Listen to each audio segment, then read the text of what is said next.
સો hi friends, Gujarat માધ્યમિક and ઉચ્ચ માધ્યમિક બોર્ડ તરફથી ગુસ્કેટ 2024 પરીક્ષા માટેની નોટિફિકેશન છે એ ડિક્લેર કરી દેવામાં આવી છે। જે લોકોને ડિગ્રી એન્જિનિયરિંગમાં, ડિગ્રી ડિપ્લોમા ફાર્મસીમાં એડમિશન લેવાનું હોય તો એ વિદ્યાર્થીઓને ખ્યાલ જ હશે કે એ લોકોને એડમિશન મેળવવા માટે ગુસ્કેટની પરીક્ષા આપવી ફરજિયાત હોય છે। તો ગુસ્કેટની પરીક્ષા માટેની તારીખ છે ડિક્લેર કરી દેવામાં આવી છે। તો તારીખની માહિતી જોઈશું અને ફોર્મ ભરવાને લગતી જે અન્ય માહિતી છે એના પર આપણે ચર્ચા છે કરીશું। તો પહેલાં આ નોટિફિકેશન તમે ક્યાંથી ડાઉનલોડ કરી શકશો એ પણ આપણે જોઈ લઈએ।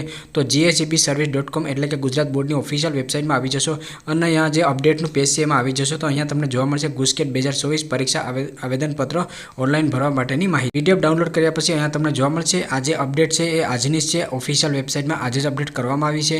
તો degree engineering, degree diploma pharmacy અભ્યાસક્રમમાં પ્રવેશ મેળવવા માંગતા એ ગ્રુપ, બી ગ્રુપ અને એબી ગ્રુપના વિદ્યાર્થીઓને ગુસ્કેટ 2024ની પરીક્ષા માટેની જે તારીખ છે એ ડિક્લેર કરવામાં આવી છે। અહીંયા નીચે આવશો તો તમને તારીખ જોવા મળશે કે ગુસ્કેટ માટે તારીખ 2/1 એટલે કે 2 જાન્યુઆરીથી લઈ અને 16 જાન્યુઆરી 2024 દરમિયાન તમે ફોર્મ છે ભરી શકશો।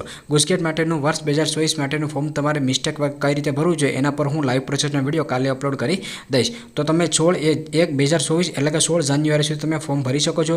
જે પણ ગુસ્કેટનું ફોર્મ ભરવા માંગતા હોય એ તમામ કેટેગરીના વિદ્યાર્થીઓને ₹350 ઓનલાઈન ચલણ એટલે કે એની જે ફી છે એ તમારે ભરવાની રહેશે। તો આ જે નોટિફિકેશન છે ડિક્લેર કરવામાં આવી છે નીચે તમને એની નોટિફિકેશન છે ઇંગ્લિશમાં જોવા મળશે। તો કાલથી ગુસ્કેટ 2024 માટેનું જે લોકો એ બી અને એબી ગ્રુપ ધરાવતા હોય અને જે લોકોને ફાર્મસીમાં કે એન્જિનિયરિંગમાં એડમિશન લેવાનું હોય તો એ વિદ્યાર્થીઓ ગુસ્કેટ માટેનું ફોર્મ છે ભરી શકે છે। તો આગળ જેવી લાઈવ પ્રોસેસ ચાલુ થશે ત્યારે હું વિડીયો અપલોડ કરી દઈશ અને આગળ કોઈ પણ અપડેટ આવતી હશે તો એ પણ ઇન્સ્ટાગ્રામમાં અને યુટ્યુબમાં નાખતો રહીશ। તો જો તમને અપડેટ પસંદ આવે તો લાઈક કરજો અને ચેનલમાં નવા હોય તો આગળ આવી જ અપડેટ માટે ચેનલને સબસ્ક્રાઈબર કરી રાખજો।